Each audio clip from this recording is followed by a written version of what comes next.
Greetings in the love of Jesus, precious friends. Do you sometimes feel like you can't do what's being asked? Like the task is bigger than you, or that it's more than you can deliver? Or if there's even any purpose in doing it? If you do, you are in good company. In Exodus chapter 6, we see the apple of God's eyes, the people of Israel suffering in slavery. In chapter 5, just before Moses and Aaron had paid Pharaoh a visit with a message from God saying, "Let my people go." And that visit didn't go particularly well. In fact, after that visit, Pharaoh makes life even harder for the Israelite slaves by removing their resources and yet requiring them to make the same amount of bricks as before. On the surface, things were not going well under Moses' leadership. In chapter 6, verse 1, we see God telling Moses, "Now you will see what I will do to Pharaoh. Because of my mighty hand, he will drive them out of his country."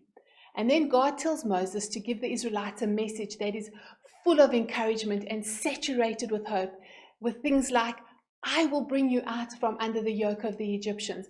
I will redeem you. I will take you as my own people." And in the message, he promises to liberate them and to take them into a land of inheritance.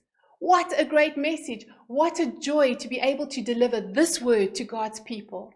Surely this will bring hope again. Surely it will renew and recharge them. The people will love this message, right? Wrong. Verse 9 tells us that the people didn't listen to Moses. They were so disheartened, so dispirited, so discouraged, so tired, weary, and maybe even giving up hope that they couldn't listen to Moses. Not a great day in the office for poor Moses. And then in the very next verse, God tells Moses to go back to Pharaoh yet again and to tell him again to let the people go. You know, I can just picture the look on Moses' face. Maybe his eyes widened and his jaw dropped. Maybe there was surprise, shock, horror. He even says to God in verse 12 that the Israelites won't even listen to me. Why would Pharaoh listen to me? I wondered if he wanted to ask God if he remembered how much more difficult the lives of his people had become the last time Moses had this very same conversation with Pharaoh. I wonder if Moses heard God's request but didn't actually listen. You see, God wasn't asking Moses to make Pharaoh understand the importance of letting the Israelites go. God wasn't asking Moses to make Pharaoh listen. God wasn't asking Moses to ensure that Pharaoh complied. That was not what God asked. He was just asking Moses to go. And it seems to me like Moses is the one that is making it complicated. You see, God had all the other details in hand already.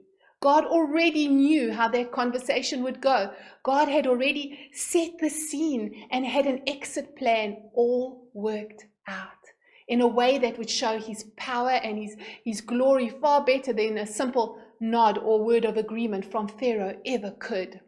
He didn't need Pharaoh to listen to Moses. God didn't need Pharaoh to agree. He just needed Moses to go. And that's all he asked Moses to do. As we read through the story, each time Moses did that, each time Moses walks in obedience, God does something great.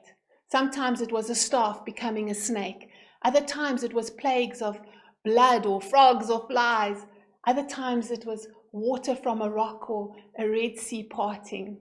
After each word or act of obedience, God shows his mighty hand in a way that Moses could never have pictured. Today, why don't you and I learn from Moses' life and just show up when God tells us to show up? Speak when God tells us to speak. Go where and when God tells us to go. Bring a message of encouragement, even if people don't listen. Share a word that God lays on our hearts, even if we don't think people will agree or comply.